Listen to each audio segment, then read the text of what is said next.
بشارت العلوم کھرایاں تشریف رکھتے ہیں۔ ہم حضرت سے ادب درخواست کرتے ہیں کہ آپ بھی 5 سے 7 منٹ میں اس حوالے سے اپنے قیمتی تاثرات کا اظہار فرمائیں۔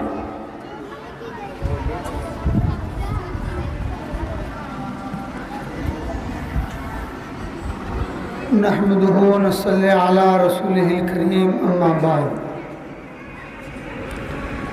حضرات اساتذہ کرام و معلمات و عزیزہ طالبات و دیگر حاضرین کرام،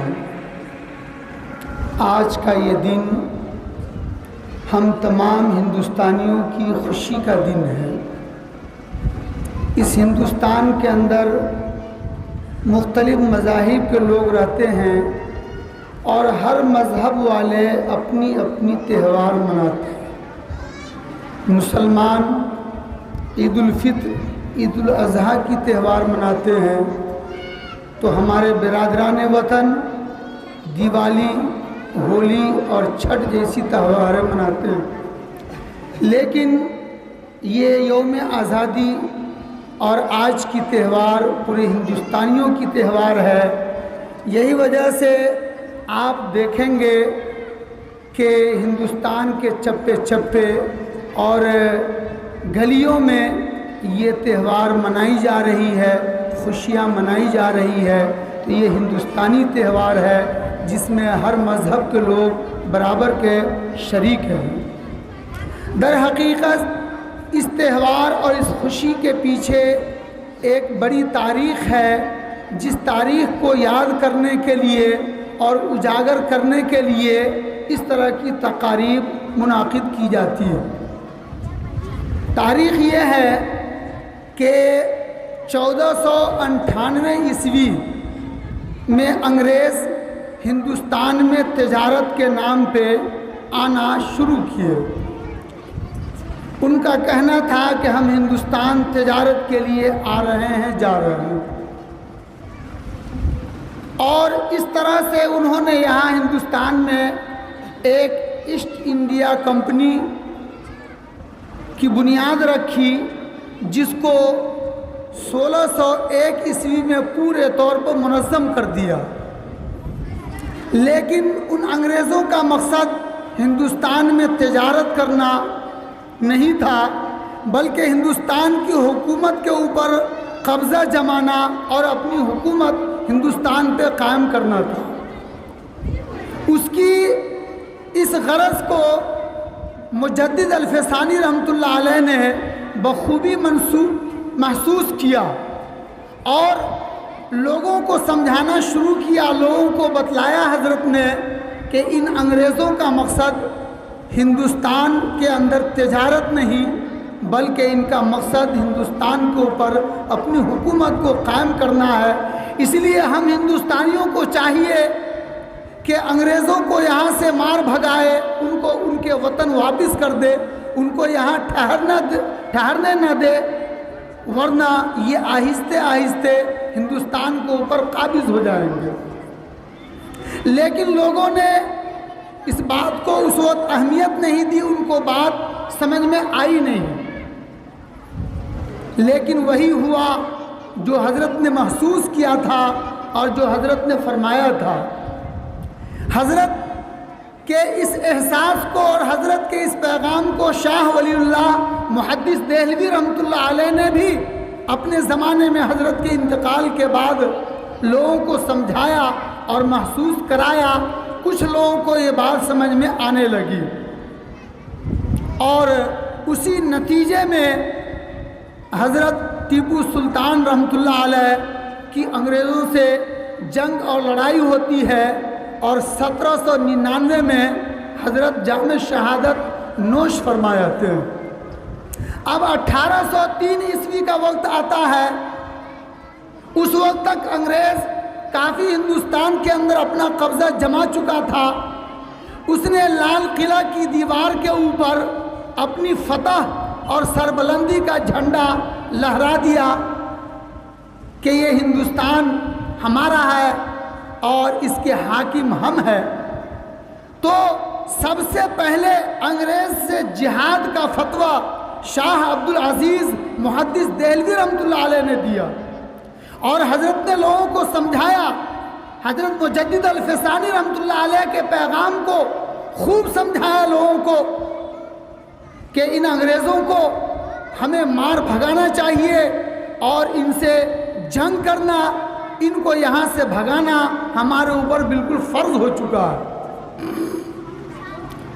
چنانچہ لوگ انگریزوں کے خلاف بغاوت کا ماحول بنانے لگے، اور حضرت شاہ اسماعیل شہید رحمۃ اللہ علیہ اور سید احمد شہید رحمۃ اللہ علیہ نے 1818 عیسوی میں انگریزوں کے خلاف لوگوں کو ابھارنے کے لیے، لوگوں کا ذہن بنانے کے لیے گلی گلی، چپا چپا اور شہروں کا سفر کیا اور انگریزوں کے خلاف محاذ آرائی کی۔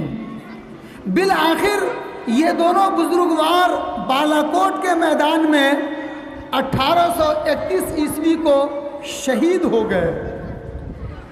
پھر وہ دن بھی آیا کہ 1856 عیسوی میں نواب سراج الدولہ بھی انگریز سے لڑتے شہید ہو گئے۔ اس کے 10 سال کے بعد 1867 عیسوی میں دارالعلوم دیوبند کو ہمارے اکابرین نے قائم کیا، اور دارالعلوم کے قیام کا مقصد صرف قرآن و حدیث کی تعلیم ہی نہیں بلکہ مجاہدین آزادی کو تیار کرنا بھی تھا۔ چنانچہ دارالعلوم کے اندر مجاہدین آزادی کی بڑی فوج تیار کی گئی، اور ان لوگوں نے انگریزوں سے جہاد کیا اور انگریز کو یہاں سے بھگانے کی کوشش کی۔ تقریباً اس کے 10 سال کے بعد 1878 عیسوی میں حضرت شیخ الہند رحمۃ اللہ علیہ نے ایک انجمن ثمرۃ التربیہ کے نام سے قائم کیا۔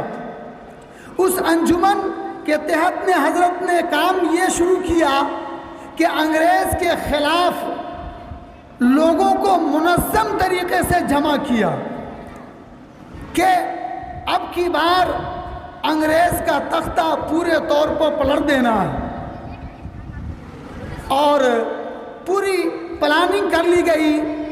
آخری مرحلے میں یہ پلاننگ تھی کہ یہ راز انگریزوں پہ منکشف ہو گیا اور ان کو معلوم ہو گیا، اللہ کو منظور کہ یہ حضرات اس مقصد میں کامیاب نہیں ہوئے، اور 1915 عیسوی میں حضرت شیخ الہند رحمۃ اللہ علیہ کو مالٹا کے جیل میں بند کر دیا گیا۔ ان کے شاگرد خاص حضرت شیخ الاسلام حسین احمد مدنی رحمۃ اللہ علیہ اور دیگر حضرات جیل کے اندر ایک زمانہ تک کے صعوبت و مصیبت کی زندگی برداشت کی، اور اسی جیل کے اندر رہ کر حضرت شیخ الہند رحمۃ اللہ علیہ نے قرآن کریم کا ترجمہ کیا، جس کو آج ترجمہ شیخ الہند کے نام سے جانا جاتا ہے، اور اس پر حاشیہ حضرت علامہ شبیر عثمانی نے چڑھایا، جو کافی مفید حاشیہ ہے۔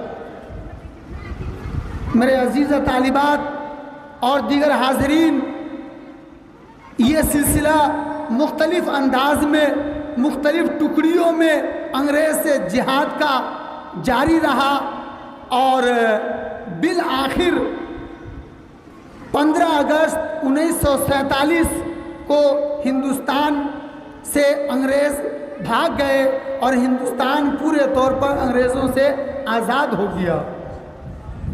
یہ لمبی قربانی کے بعد، تقریباً 200 سالہ قربانی کے بعد یہ ہندوستان آزاد ہوا، جس میں ہمارے اکابرین نے بڑی قربانی دی۔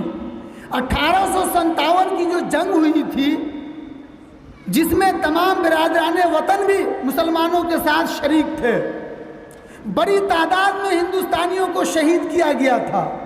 اس جنگ کے اندر صرف مسلمان 200 کے قریب شہید ہوئے تھے، یہ 2 لاکھ کے قریب شہید ہوئے تھے۔ ان 2 لاکھ کے اندر 51,500 حضرات علماء کرام تھے۔ تو ہمارے اکابرین نے برادران وطن کے ساتھ مل کر پوری جانفشانی اور کوشش کے بعد اس ہندوستان کو آزاد کیا۔ آج کا دن اور آج کی یہ تقریب انہی حضرات کی قربانی کو یاد کرنے کے لیے اور تازہ کرنے کے لیے منعقد کی جاتی ہے۔ ہمیں اور آپ کو ان مجاہدین آزادی کی قربانی یاد رکھنی چاہیے، ان کے اوپر لکھنا چاہیے۔ حضرت قاضی مجاہد الاسلام رحمۃ اللہ علیہ نے اپنے زمانے میں کاروان آزادی کے نام پہ ایک قافلہ تیار کیا اور ملک کے مختلف خطوں میں، ملک کے مختلف شہر اسٹیٹوں کے اندر گھوم کر کے حضرت نے لوگوں کی ذہن سازی کی کہ ہمارے جن مجاہدین آزادی کا نام، ان کی تاریخ کتابوں میں درج نہیں ہے، درج کیا جائے اور ان کی تاریخ لکھی جائے